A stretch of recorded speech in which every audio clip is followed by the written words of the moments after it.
Let's take a look at teacher behaviors inside classrooms. In a normal day, a teacher has over 1,000 interpersonal contacts with students. Depending on the number of classes the teacher teaches, the number of students the teacher comes in contact with, but interpersonal because a teacher can meet parents, the teacher can meet students, the teacher can meet other teachers, the teacher can meet the administration. How much is too much? Is that too much contact for one individual? The difference is, why do teachers have different expectations of different students? Maybe because the student reflects that. You work harder, you struggle harder, you do better work, so the teacher thinks you're great. You are a little slow, you need more time to finish the work, the teacher thinks you're slow. But given more time, maybe you could do better work than the smart kid who finishes his work in lesser time than you need. So teachers need to look at that and see, why am I having different expectations of all my students? It's the same class, it's the same subject, it's the same teacher teaching these students, yet why do I have different expectations of students?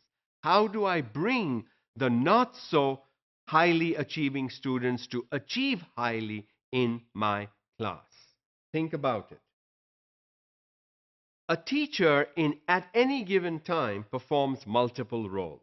A teacher is an instructor, a disciplinarian, a bureaucrat, an employer, a friend, a confidant, an educator, and can lead to role strain.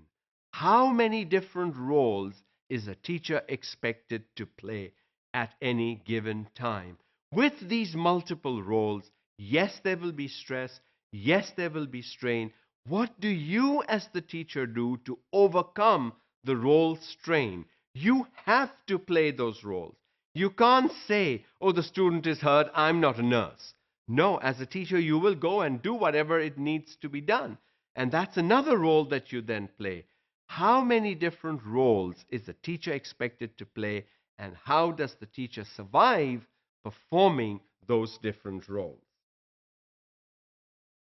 Then student peer groups and alienation.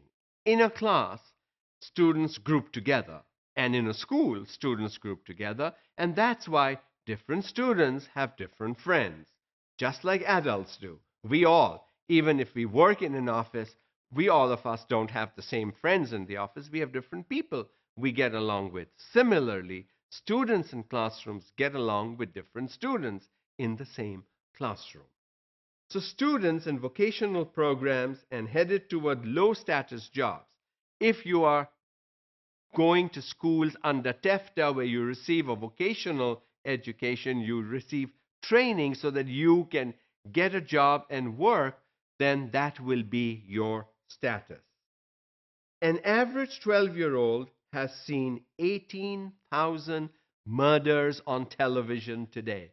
With the globalization, with dish TV and cable television and all that, the child has seen, rightly or wrongly, okay, by 12 years, the child has seen 18,000 murders on television and the consequences. Sometimes the consequences are not so good. Sometimes people get away with it. So what is the child learning from all this? The exposure to media today is a challenge that teachers will need to overcome. How do you excite students in the classroom? There is no murder mystery in the classroom, I hope. So how do you excite children in the classroom? There are four major types of college students. There are careerists who want a career.